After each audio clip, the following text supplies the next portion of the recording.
Today, I want to talk about an exercise that consists of a simple standing hip thrust, which is a complete game changer in terms of athletic ability and changing and optimizing the composition of your body. I'm talking about the kettlebell swing. In this video, I want to cover what the effects are, how to perform the swing, why it's perfect for runners, and stick around to the end because I'm going to give you a simple micro chunk routine that you can add right now into your existing routine, and I promise you it's going to make you a better runner. I'm going to go over the two-handed hard style swing that has Russian origins because it's easy to learn. It also develops power and builds strength. And this is an advantage for a runner compared to the soft style swing that's more suited for endurance. The efficient power and strength is a much better training contrast for runners. The kettlebell swing focuses on the muscle and connective tissue called the posterior chain.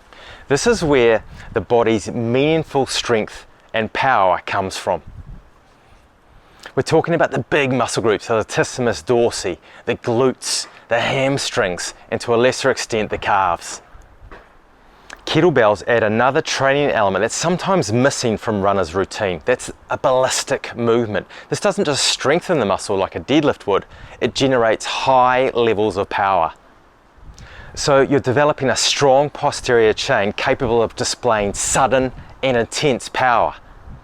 And when completed correctly, they are also low impact, and the swing uses relatively low weights with high reps, so stamina will also be improved.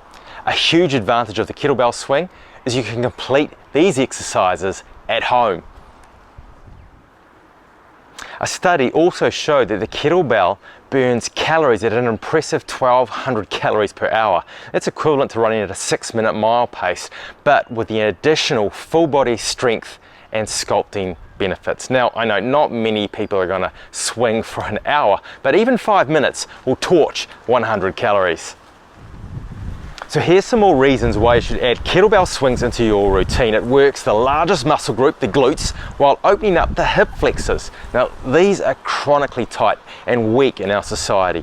It also helps create poor posture with subtle realignment through the glute and core firing while working a wide range of muscles and connective tissue to help support that ongoing, upright, well-being enhancing posture.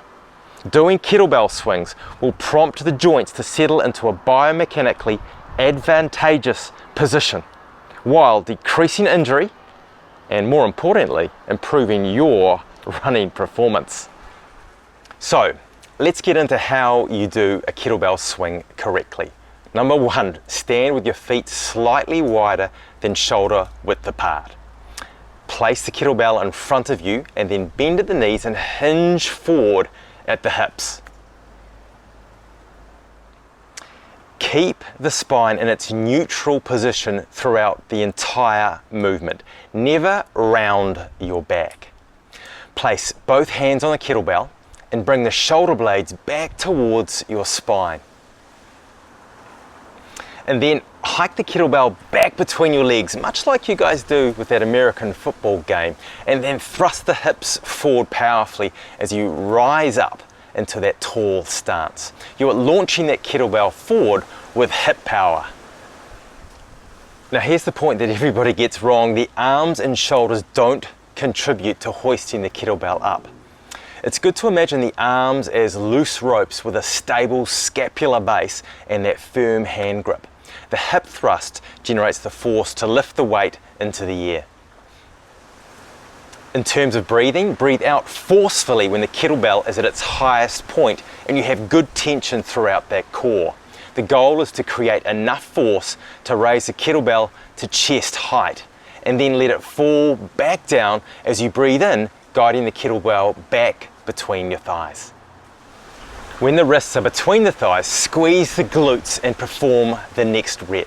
Drive through the heels and don't make the movement a squat. The movement is mostly in the hips and very little movement occurs on the knees. Now, as promised, here's a little routine that you can start with straight away. a great starting point is 3 sets of 15 reps with between 45 and 60 seconds break in between, and trying to do this 3 times a week. And then maybe building up to 10 reps every minute for around 10 minutes. In terms of a weight, start with a weight that you feel really comfortable with.